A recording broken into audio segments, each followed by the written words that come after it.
You went to the side.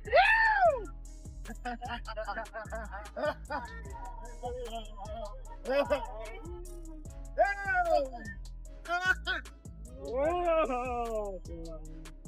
Arman!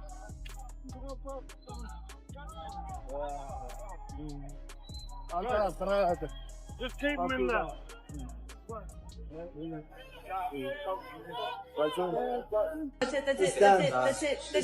That's it. Wow. Oh. He tried to push him. Right there, in front of everyone, after a huge win, the tension exploded. Arman Tsarukyan had just congratulated Khamzat Chimaev, a simple gesture shattering into public altercation. Chimaev's childish energy took over, attempting physical confrontation, the audacity, the disrespect. Moments after a major victory, Tsarukyan, visibly stunned, fired back, calling Chimaev a child and questioning his championship mentality. This wasn't just a stare down, it was clear animosity boiling over into outright contempt for an inevitable clash, sending shockwaves through the MMA world. Tsarukyan didn't mince words after the heated exchange. He saw Chimaev's actions as a desperate attempt to steal headlines, a display of small-minded energy to prove toughness. His assessment was brutal. No one needs to see you be tough. You don't need to have these angry management issues. Just be a man.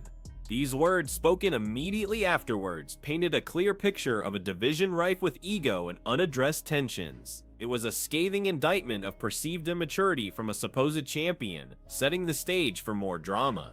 I went up to Tsarukyan. I congratulated him. I went up to Khamzat. I said, hey, champ, what's up? When are we going to see you back? He goes, I don't know, brother. Whenever. Smash. All right, cool. Sweet. Slaps me on the back. I'm like, all right, cool. Security guard gets in front of us. I'm like, we literally were just cool with each other. He's not going to fight me. And then that childish energy comes out. Yeah, you, brother. You. Boom. Tries to push me. I just turned around and went, you're meant to be a champion of this sport. You're a child.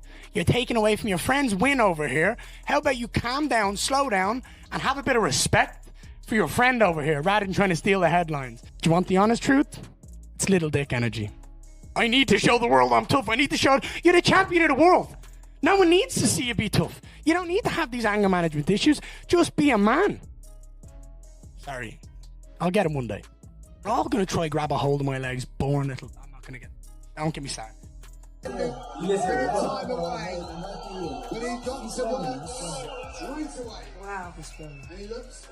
Wow, great fight by Arman Tsarukyan. You just had Arman win, look good. He's now the #1 guy. He's waiting in the wings. You bring him out there, and yet you keep this train rolling along. I'm sorry, there is zero momentum towards a Justin Gaethje title fight against Ilia Topuria. And now that Arman did what he did, I think he completely knocked Justin out of the way. There is zero interest, zero momentum. I would sign up for Arman versus Ilia right now. But I think you have Paddy there. You want to strike while the iron is hot. He's ready to go. He hasn't fought since April. It's going to be almost a year since his last fight by the time this January date comes along.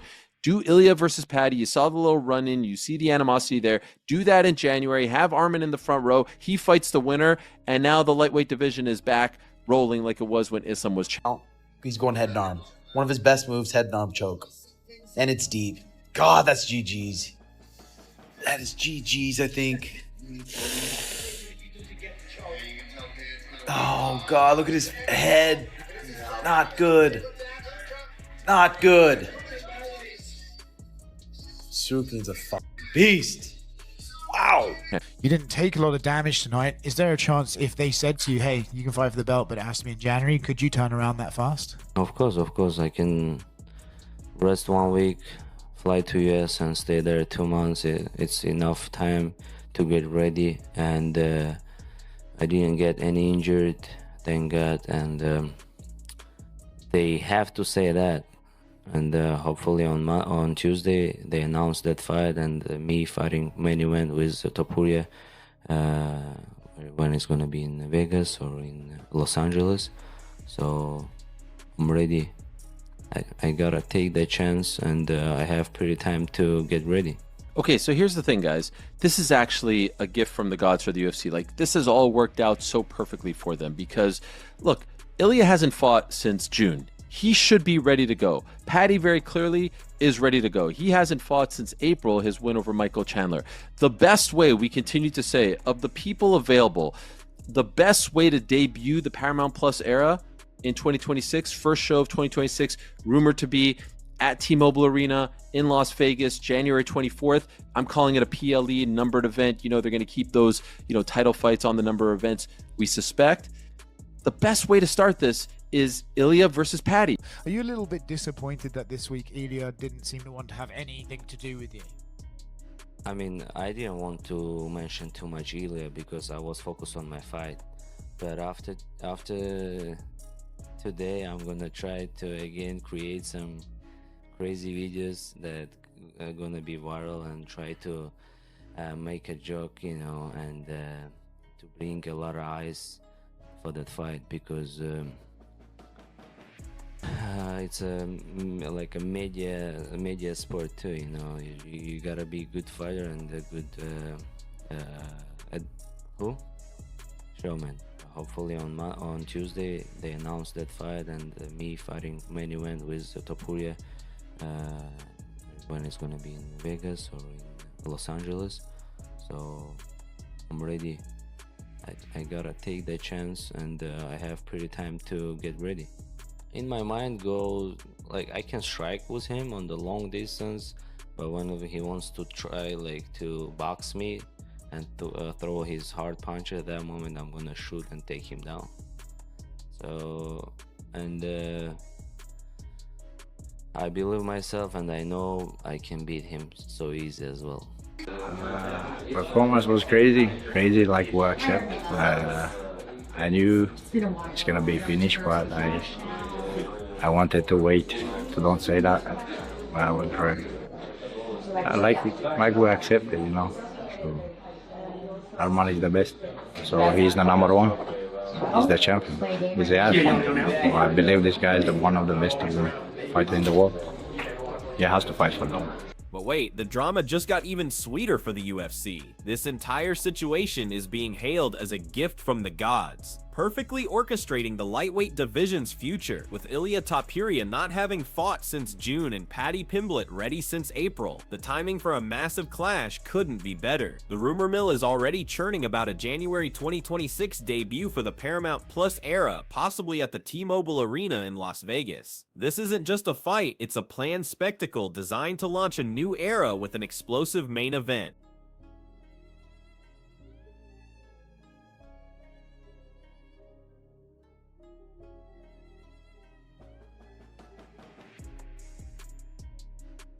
The whispers are becoming roars. Ilya Topuria versus Paddy Pimblett is the fight the UFC is eyeing to kick off this new era. Imagine the animosity, the buildup, the sheer star power in one cage. This isn't just wishful thinking, it's a strategic move to capitalize on two of the sport's biggest names, both primed for action.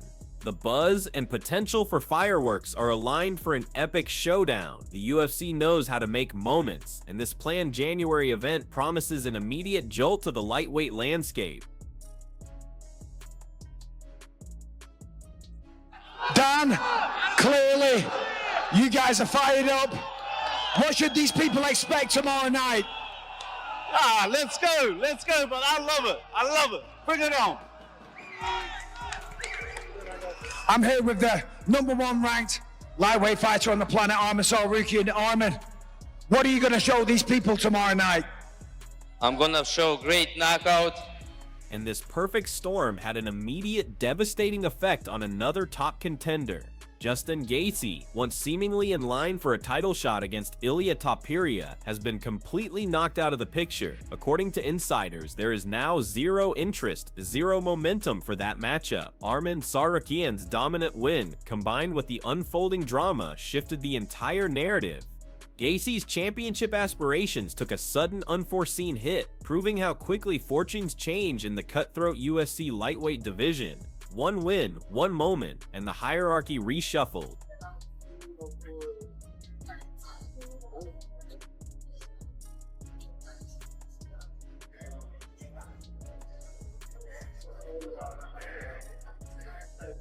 £156 for the number ranked. While the UFC might be mapping out Ilya versus Paddy, Arman Tsarukyan wants in, and he wants in now. He's made it clear he'd sign up for an Arman versus Ilya fight right now, but the strategic play from the brass seems to be to strike while the iron is hot with Paddy. Arman, however, is ready for a rapid turnaround, stating he could rest 1 week with no injuries. His readiness is undeniable, but will the UFC prioritize hype over an immediate deserving contender? He has the most UFC appearances on the card, running a 3-fight win streak. Please welcome Dan Hooker.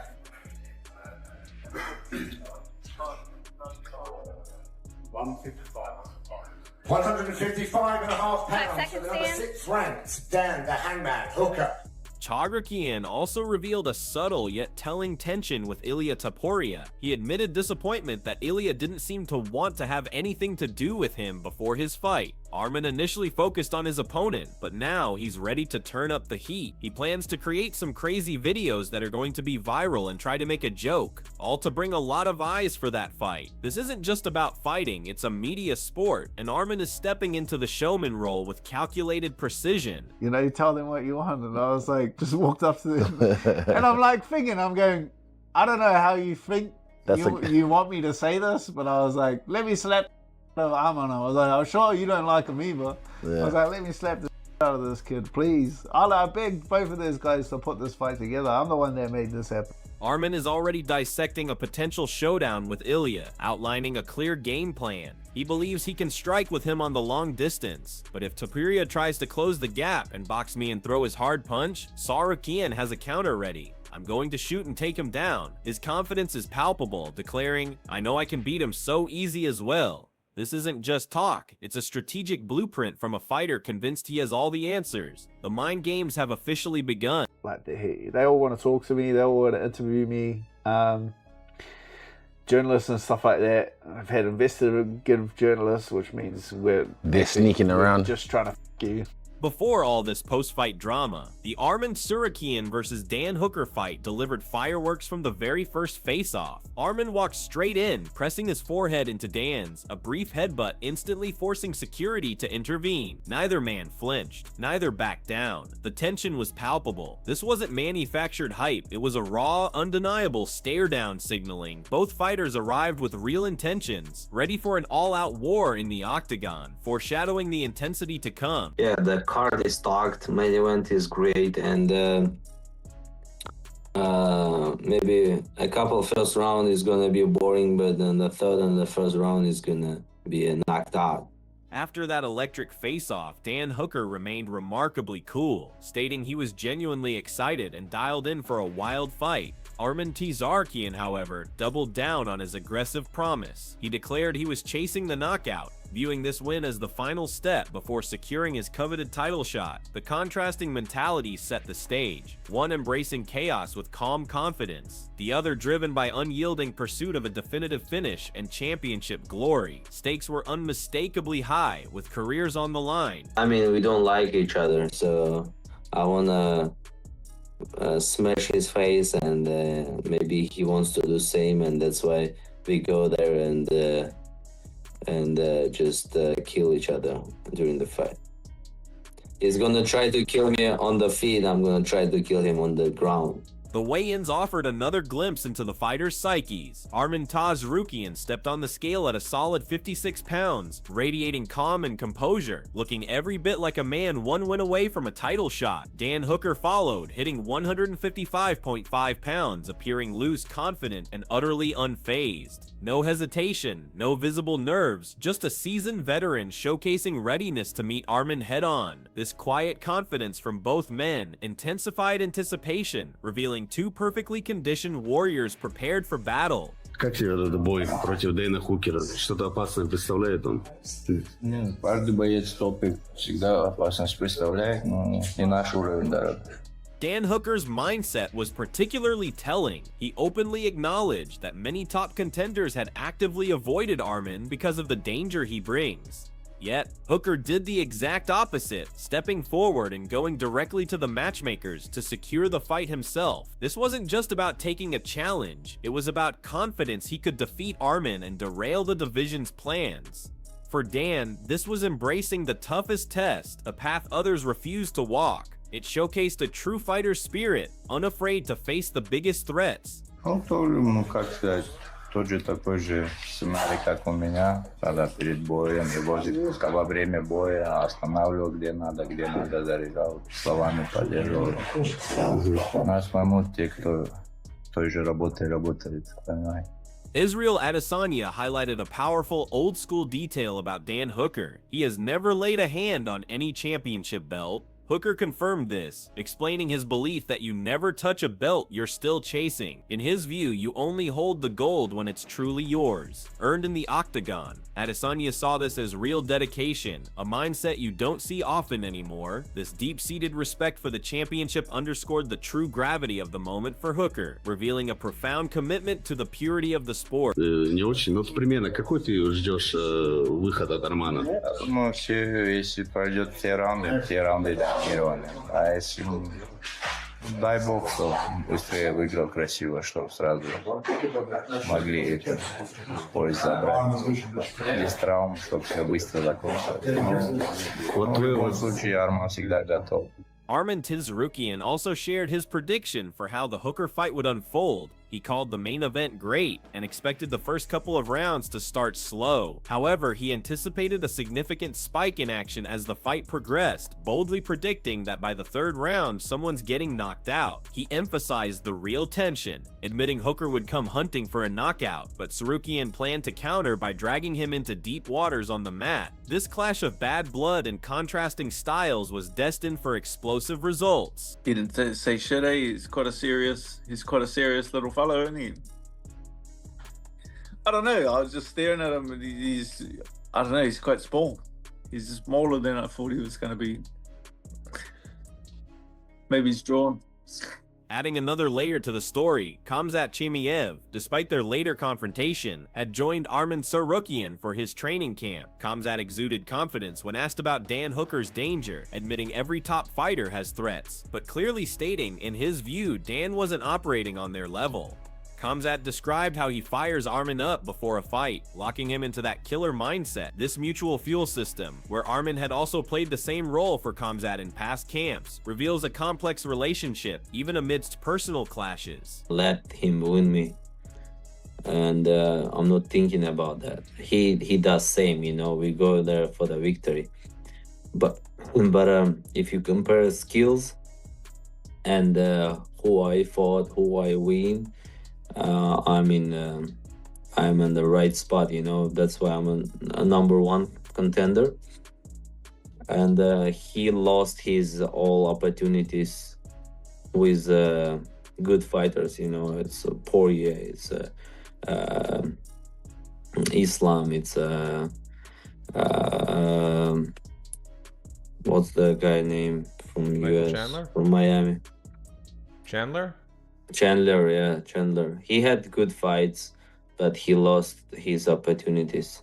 Khamzat Chimaev's prediction for Arman's performance against Hooker was simple and fierce. He fully expected Arman to dominate from the opening bell to the final horn if it goes all 5 rounds. Chimaev also voiced his hope for a clean and fast win with no injuries, so Arman could immediately transition into a title shot. In Khamzat's concise words, Arman is always ready. This endorsement from a top-tier fighter spoke volumes about Tsarukyan's capabilities, painting a picture of absolute supremacy and a swift move to the top. Dan Hooker, though, is a tricky customer. He might not have the accolades of a Makhachev, but the guy's experience, he's durable. He is comfortable in every phase of the fight. And his arguable weakness, which has kind of been his wrestling and defense, well, he's been making efforts to get, better at that as far as the defensive grappling goes. That being said, defensive striking hasn't necessarily been Hooker's forte, despite being an absolute killer offensively. So I expect it to be a potent two-way street there with Tsarukyan's improved striking.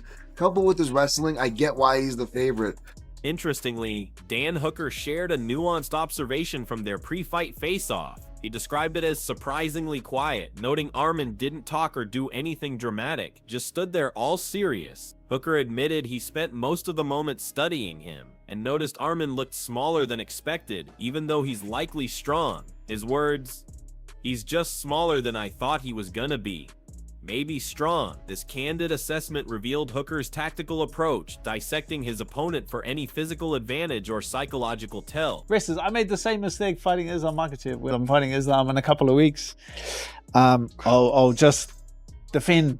Man, I was just doing defending takedowns on the wall, defending takedowns out in the open, and it just puts you going into the fight in like a defensive mindset where you're almost like mentally creating the situation, because your last 3 weeks of your life has just been like just defending.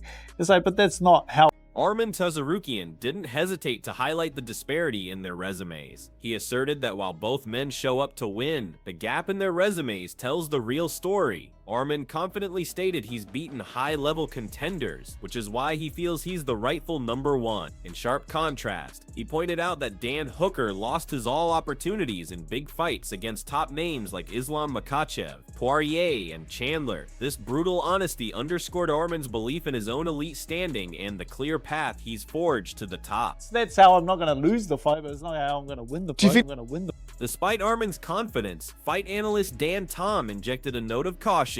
He warned that Dan Hooker is a tricky customer, perhaps lacking Makhachev-level accolades, but nevertheless, experienced, durable, and dangerous everywhere. Tom highlighted Hooker's improved wrestling defense, though his defensive striking still leaves gaps. With Arman bringing sharper stand-up and elite wrestling, Tom saw a real back-and-forth threat, warning that even as the favorite, Arman was walking into a far riskier fight than people realize. This nuanced breakdown painted a picture of hidden dangers. I gotta go there and perform, get the victory by KO, TKO, and to show everybody, this guy is not my level, and I need my title fight. Yeah, of course, if I'm gonna show a boring fight and just control 25 minutes, maybe I'm not gonna get my title fight. That's why I'm gonna looking for knockout or for the submission or something, just to make him tap, Dan Hooker himself admitted a critical mistake from his fight against Islam Makhachev, a lesson he refused to repeat.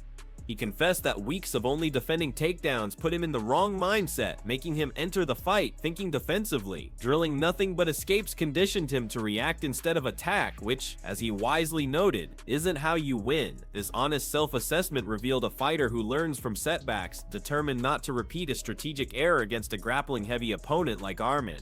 Arman Tsarukyan made his intentions for the Hooker fight crystal clear. He wasn't in it for a safe or cautious performance. He needed a definitive statement. He articulated that he needed to put on a show that proved Dan Hooker isn't on the same level as him. A performance that would force UFC to give him the title fight. According to Arman, a slow, control-heavy 25-minute fight won't do it. That's why he was actively hunting for a knockout or a submission. Anything for a resounding declaration to the entire division. Oh, wow. Oh, my gosh. That was a great performance. Wow. With both men locked into stark, uncompromising intentions, the energy in Qatar was electric, ready to explode. Arman Tsarukyan was promising a swift, decisive finish, while Dan Hooker was walking in with nothing but defiance and an unwavering belief in his own ability to upset the apple cart. The stakes couldn't have been higher. Careers, title aspirations, and the future of an entire division hung in the balance. No matter the outcome, the main event was undeniably built for chaos, promising a brutal, unforgettable spectacle. From the raw, unexpected confrontation between Tsarukyan and Chimaev to the meticulously planned future of the lightweight division, the UFC is currently a cauldron of ambition, strategy, and unbridled animosity. We've witnessed a fighter's calculated media play, a champion's defensive mindset, and the dramatic reshuffling of contenders vying for gold. The path to the title is rarely simple, but when personal clashes meet perfect timing, it creates a narrative richer and more compelling. The lightweight division isn't just delivering fights, it's crafting legends and forging rivalries that will define an era, keeping the MMA world gripped by every unpredictable twist.